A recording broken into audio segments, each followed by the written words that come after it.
injifachuun xumuraaf darbee jira. Morkii waancaa akkuma walakkaa xumuraa tapha dhaqaa galaatiin Al-Ahli fi Experience waliin torbee 3 booda kan taphatamu ta'a.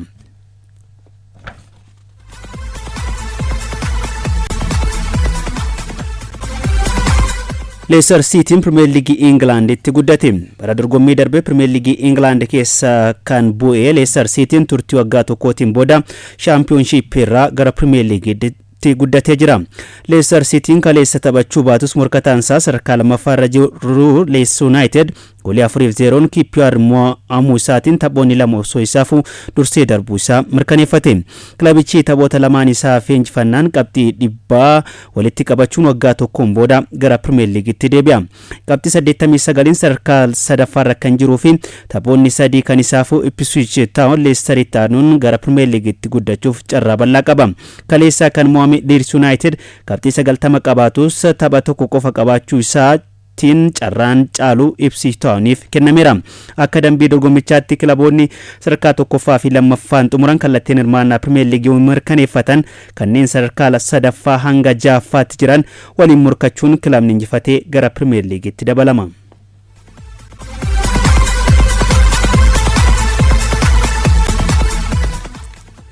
Kilabiin Italy Salernitaanaan seeraa keessaa bu'uu isaa mirkaneeffate. Salernitaanaan kaleessa tapha torbee 34ffaatiin goolii 3-0 Frosinoneen mo'amuun taphoonni liigichaa 4 osoo isaafu liigicha keessaa geggeeffamuu bare. Kilabichi taphoota liigichaa 34 bara kana taphate keessaa 2 qofa injifate. Taphoota 23 mo'amuun 9 qixa bahee sadarkaa dhumaarratti argama. Taphoota kanneen irraa qabxii 15 qofa argachuun turtii waggoota lamaatiin booda gara Serie B'tti gadi deebi'ee jira.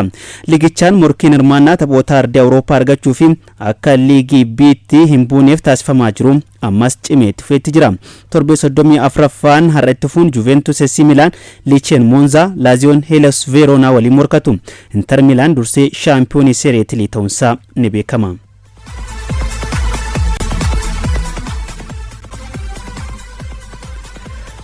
La Liga Spain Real Madrid Real Sociedad injifachuun shaampiyoonummaatti dhiyaate. La Liga Spain morkiin torbee 33ffaa tapha edda Real Madrid goolii 1-0 kilaba kutaa bulchiinsa Basque Real Sociedad mo'ateen eegale. Goolii injifannoo Real Madrid taphataa lammii Tarkii Arda Güler daqiiqaa 29 irratti galche. Messi Tarkii jedhamuun kan leellifamu taphataan umrii 19 Arda Güler La Liga Spain filannoo jalqabaatiin gara dirree yoo seenuu fi goolii galchuu kan jalqabaati. Real Madrid garaagarummaa qabxii morkataa isaa Barcelona waliin qabu gara 14ttis bal'isee jira. Kilabichi taphoota 5 fuuldura isaatti hafan keessaa 2 injifate taanaan shaampiyoonii La Liga Spain ta'uu isaa ni mirkaneeffata. Liverpool leenjisaa Feyenoord Arne Slot qacaruuf walii gale. Arne Slot jireenya koo keessatti Liverpool leenjisuun koo tarkaanfii guddaa fi milkaa'ina kooti jedhee jira. Dabalata qabna.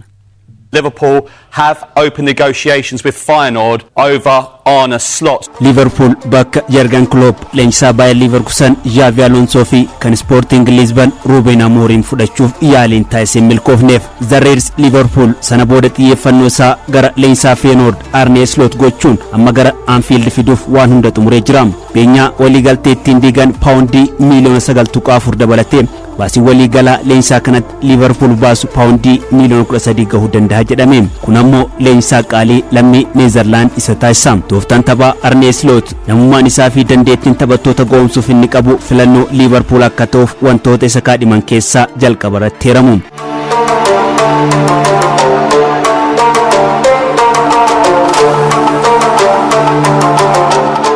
Arne Slot tooftaa tapha saffisa ol'aanaa qabu kubbaa sararratti isaa duubatti argaman tapha saffisa deebisanii injifachuutiin beekamu. Arne Slot bara 2023tti maqaan isaa kilaba Premier League Tottenham Hotspur waliin kaafamaa ture. Yeroosis kilaba England leenjisuuf fedhii qabaachuu himee ture. Leenjisaan Liverpool Jurgen Klopp tooftaa tapha Arne Slot akka dinqisiifatan dubbatanii jiru. Leenjisaan Feyenoord Arne Slot bara 2021 leenjisaa garee kanaa osoo hin ta'in dura kilaboota Neezerlaand biraa Kaamburii fi AZ Alkmaar leenjisaa ture. Kilaboota taphoota kanneen keessatti muuxannoo horateen waggaa isa dura gara Feyenoord kan dhufe. Erga gara Feyenoord makamee boodas garee cimaa fi morkataa ta'e ijaaruun bara darbe shaampiyoonii diviizii Neezerlaand taasisee jira. Arne Sloot tooftan taphaa hordofuu filannoo kilaboota hedduu akka ta'us isa taasiseera. Bara kana Feyenoord waliin shaampiyoonii waancaa Neezerlaand ta'ee jira. Feyenoord liigichaanis PSV Eindhoven itti aanuun sadarkaa lammaffaarratti argama.